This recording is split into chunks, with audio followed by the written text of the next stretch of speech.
Hello viewers, আসসালামু আলাইকুম। চলে আসলাম নতুন একটি ভিডিও নিয়ে। আজকের ভিডিওর মুখ্য বিষয় হচ্ছে আপনার ডিমের যে রেটটা এটা নিয়ে। আসলে আমাদের বাংলাদেশে ডিমের সিন্ডিকেট চলছে আজ থেকে প্রায় 2 সপ্তাহ আগে। 2 সপ্তাহ 3 সপ্তাহ আগে থেকেই ডিমের সিন্ডিকেট চলছে। আপনার 13 টাকা 14 টাকা করে প্রত্যেক পিস ডিম বিক্রি হয়েছে।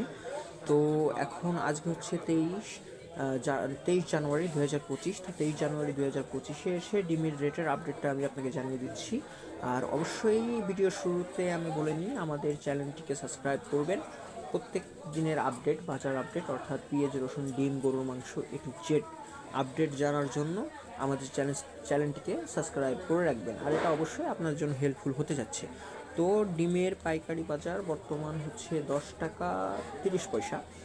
আমরা পাইকারি রেট কিনতেছি 10 টাকা 30 পয়সা করে। আর হচ্ছে আমরা খুচরা যেটা বিক্রি হচ্ছে, খুচরা 11 টাকা 25 পয়সা করে। প্রত্যেক পিস ডিম খুচরা 11 টাকা 25 পয়সা করে। তো অবশ্যই ভিউয়ার্স আমাদের আপডেটগুলো জেনে নেবেন। আর এর পরের আপডেটটা জানাবো হচ্ছে সয়াবিন তেল, অর্থাৎ আমাদের বাজারে যে সয়াবিন তেলটা খোলা বিক্রি হয়, সেই খোলা সয়াবিন তেলের রেটটা জানাবো।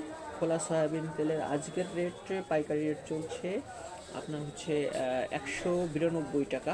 192 টাকা পাইকারি রেট, এবং খুচরা বিক্রি হচ্ছে 200 টাকা করে। আর দ্বিতীয়তে চলে আসলাম হচ্ছে আলু। আপনার যে আলুটা আছে, আলু গোল আলু, লাল আলু যেটা আছে, ওইটা বিক্রি হচ্ছে আপনার 25 টাকা।